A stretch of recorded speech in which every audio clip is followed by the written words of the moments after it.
रात जो ख़ामोशी हुई, फ़क़ति छित ते पयल पननि जी हल्की साथी सरसराहट। अनवर जी दिल अॼु बि साॻी जाइ ते अटकियल हो, जिते साल अॻु संदसि ज़िंदगी जो सभ खां अहम फ़सुलु बंदि थी वियो हो। संदसि नज़रनि अॻियां अञा ताईं महक जी तस्वीर तरी रही हुई, साॻी मुस्कुराहटूं, साॻियूं अखियूं, साॻी सादगी। मुंहिंजी आख़िरी हसरत आहे त तुंहिंजे ॿाहनि में दम ॾियां। उहो जुमिलो संदसि दिलि जी दीवार ते कलम सां लिखियलु हो। महक जी ज़बान मां निकितल आख़िरी लफ़्ज़ हुआ जेके अनवर जी दिलि में एतिरा त गहरा छिनल हुआ जो जीअरे मरण जे विच ते आणे बीहारियो हो। महक सां पहिरीं मुलाक़ात कॉलेज जी अदबी तक़रीर में थी हुई। हू गज़ल पढ़ी रही आई त तूं न आहीं, पर हर जाइ ते तुंहिंजो अहसासु आहे, साह जी सुर्त में बि तुंहिंजी सांस आहे। अनवर खे न ख़बर हुई त लफ़्ज़नि सां एॾी मोहबत थी सघे थी। साॼी कतार में वेही इहो फ़क़ति किताब न पढ़ी रही हुई, पर दिलि जा दरवाज़ा खोलींदी हुई। अनवर लाइ उहो लम्हो माण्हू जहिड़ो बणिजी वेंदो हो।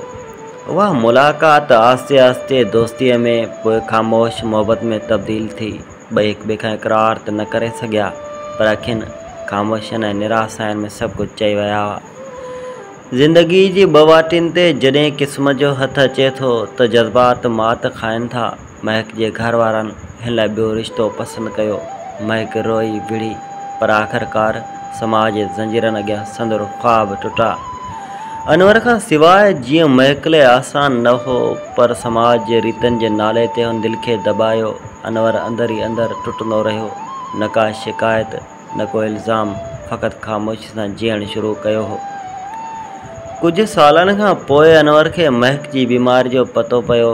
कैंसर हुनजे जिस्म खे खाइण लॻो हो। अनवर सभु विसारे खेसि ॾिसणु इस्पताल हलियो वियो। इस्पताल में महक मौत सां वेड़ करे रही हुई। अनवर जे अचण ते संदसि अखियूं रोशन थी वियूं। बेआवाज़ ॻाल्हियूं, बेज़बान अहसास ऐं रत जे लुड़चंदड़ सेट त महक जो फ़क़ति हिकु जुमिलो हो, मुंहिंजी आख़िरी हसरत आहे त तुंहिंजे ॿाहनि में दम ॾियां। अनवर बिना कंहिं लफ़्ज़ जे संदसि हथु पकड़ियो, खेसि पंहिंजे ॿाहनि में खयो। महक आख़िरी साह बि अनवर जे सीने ते लाथो। महक जे वञण खां पोइ अनवर जी ज़िंदगी ख़ाली किताब बणिजी वई। हू रोज़ु साॻी इस्पताल जो चकर लॻाईंदो हो, साॻी कमरा नंबर 107 खे ख़ाली ॾिसंदो हो ऐं दिलि ई दिलि में दुआ कंदो हो, आए महक, तूं मरी आहीं, पर मुंहिंजी दिलि जे धड़कननि में अॼु बि ज़िंदा आहीं। तो आख़िरी हसरत पूरी कई, पर मूंखे जीअण जी समूरी माना विञाए छॾी। केतिरा साल गुज़री विया। अनवर हाणे इस्पताल में रज़ाकार बणिजी वियो हो। उहे माण्हू ॾिसंदो हो जेके दर्द में मोहबत जी उखड़ी पल ॻोल्हींदा हुआ। कॾहिं कॾहिं हू अकेलो वेही महक लाइ नज़म लिखंदो हो, तूं न आहीं, पर मुंहिंजे साह में आहीं, तूं न आहीं, पर दुआनि जे राहनि में आहीं। तुंहिंजी ॿांह त न रही, पर तुंहिंजी यादि अॼु बि मुंहिंजी दिलि जे घर में विसाम आहे। अनवर खे ख़बर हुई त कुझु लम्हनि में सॼी ज़िंदगी लिकल हूंदी आहे। महक जो आख़िरी जुमिलो संदसि ज़िंदगी जी माना बणिजी वियो। मुंहिंजी आख़िरी हसरत आहे तुंहिंजी ॿाहनि में दम ॾियां।